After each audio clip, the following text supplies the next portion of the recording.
तो इस तरह आज हम पढ़ लिए हैं प्रेशर साइज 4 पॉइंट इसी तक पढ़ लिए पूरा 23 क्वेश्चन पूरा लगा लिए। अब चलते हैं एक्सरसाइज 4.d की तरफ। 4.d में क्वेश्चन कह रहा है निम्नलिखित फलनों का x के सापेक्ष अवकलन करो। पहला जो क्वेश्चन है वो है x के पावर x, यहाँ पे x भी चर है, इसके ऊपर जो ये भी चर है। तो इस क्वेश्चन को कैसे लगाएंगे?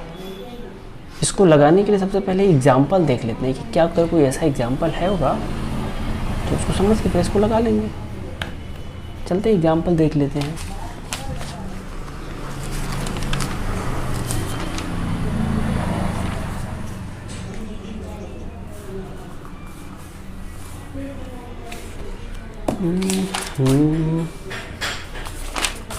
तो ऐसा कोई एग्जाम्पल ही नहीं है, इसको लगाएं कैसे समझ में नहीं आ रहा है।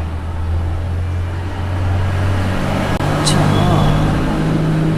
मेरे पास एक हर्षरूप शर्मा की किताब गाइड है, देखते हैं उसमें हो सकता है इसका सलूशन दिया हो। चलो उसको आगे देखते हैं।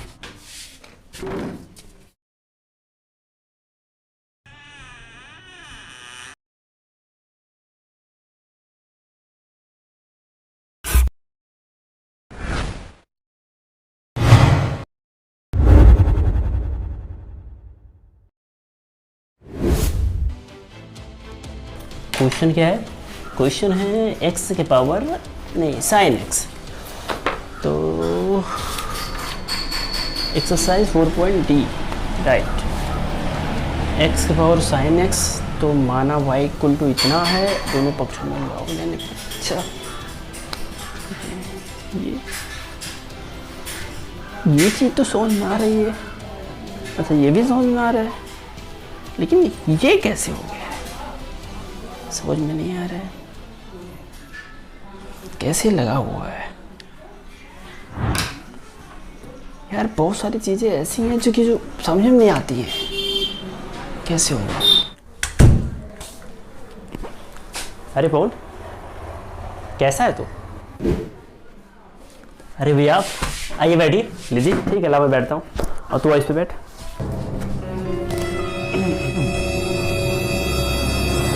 साइन एक्स तो लगाएं कैसे?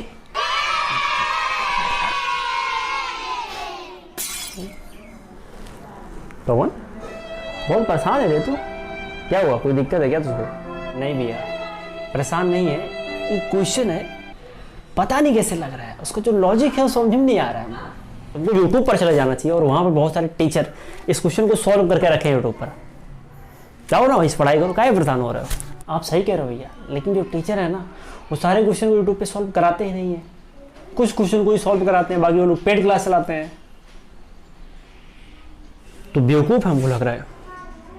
तो उसको पहले बार यूट्यूब पे जाना चाहिए, देखना चाहिए कि जो टीचर सबसे बेस्ट पढ़ा रहा है तुम्हें उसका क्लास आराम से ज्वाइन कर लेना चाहिए, तो जो तुम्हारे सारे डाउट हैं बहुत ही आसानी से क्लियर हो जाएंगे।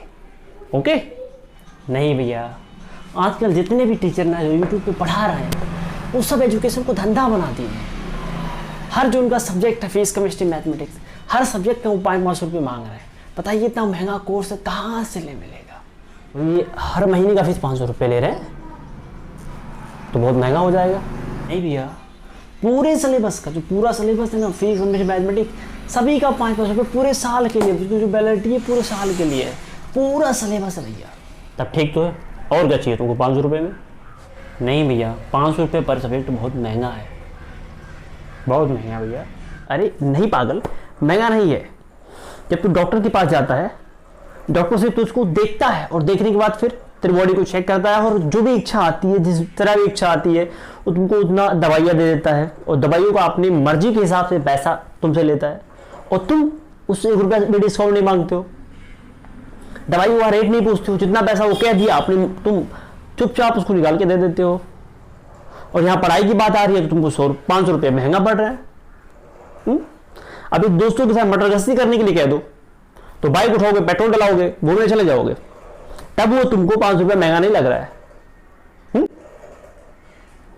बेवकूफ़ी छोड़ो, पहले तुम बताओ जब तुम किसी स्कूल में जाते हो एडमिशन के लिए, सिंपली या स्कूल में जब तुम पढ़ते हो किसी भी कार्यक्रम के नाम से तुमसे 500 रुपये 1000 रुपये ले लिए जाते हैं, तब तुमको 500 रुपये महंगा नहीं लगता है। और आज वो 500 रुपये दे करके जो तुम केवल फिजिक्स की पूरी शिक्षा ग्रहण कर रहे हो, 500 रुपये में पूरी केमिस्ट्री पा रहे हो, 500 रुपये में पूरी मैथमेटिक्स पा रहे हो पूरे साल के लिए, तो तुमको महंगा लग रहा है। देखो, कार्यक्रम में जो तुम पैसा दे रहे हो या तुम बाइक से जो पेट्रोल लगा के घूम रहे हो, वो तुम्हारे काम नहीं आएगा। लेकिन आज जो तुम 500 रुपया लगा कर अगर तुम फिजिक्स केमिस्ट्री मैथमेटिक्स का पूरा सिलेबस लेके पढ़ लेते हो, तो आगे यही काम आएगा। क्योंकि जो तुम्हारा फ्यूचर है ना, वो पूरी तरीके से इसी पर डिपेंड है। मान लो तुमको आईआईटी करना है, तो फिजिक्स केमिस्ट्री मैथमेटिक्स तुमको आनी चाहिए अच्छी तरीके से। अगर नहीं आएगा तो आईआईटी नहीं निकलेगा, एनडीए भी नहीं निकलेगा। अगर तुम्हारा inter first year second year का सारी चीज वीक है तो छोड़ो। मैं बीएससी की बात करता हूं, अगर तू बीएससी भी करने जाएगा ना, तो उसको सारी चीज समझ में नहीं आएंगी, क्योंकि तूने फर्स्ट ईयर सेकेंड ईयर पढ़ा ही नहीं है। तो अभी चुपचाप, ठीक है, जो तुझको 500 रुपये महंगा लग रहा है उसको भूल, और वो सिलेबस खरीद और उसको पढ़। जा यूट्यूब पर देख कौन टीचर बेस्ट है, जो भी अच्छे तरीके से पढ़ा रहे हैं उनका पूरा सिलेबस तुम परचेज करो और मेहनत करके पढ़ो। क्योंकि आज जो 11-12 में तुम ये 1500 रुपया खर्च कर रहे हो ना, यही तुम्हारी लाइफ में फ्यूचर डिसाइड करेगी, ना कि वो पेट्रोल से जो घूम रहे हो वो तुमको सिर्फ बर्बाद कर रही है। बात तो आप सही करो भैया, अगर ये इंटर की चीज़ें अगर हम नहीं पढ़ेंगे तो फिर बहुत दिक्कत आ जाएगी।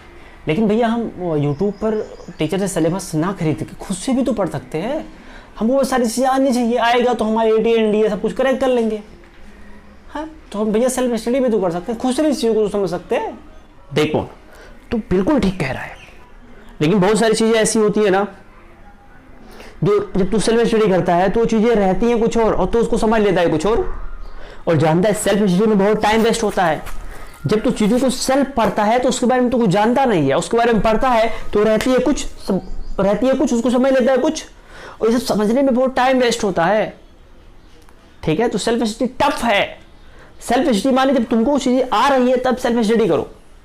ठीक है, तो अगर तुम यूट्यूब पर किसी योग टीचर से पढ़ते हो तो इसमें क्या होगा, तुम्हारा टाइम बचत होगा और तुम जो राइट कॉन्सेप्ट है उस राइट कॉन्सेप्ट को पढ़ोगे, क्योंकि टीचर आपको जो पढ़ाएगा वही राइट कॉन्सेप्ट है, उसी को आप पढ़ोगे। समझ पा रहे हो? तो किसी योग टीचर से पढ़ने का 2 फायदा है। पहला क्या, पहला टाइम वेस्ट नहीं होता है, और सेकंड राइट इन्फॉर्मेशन तुमको मिलती है।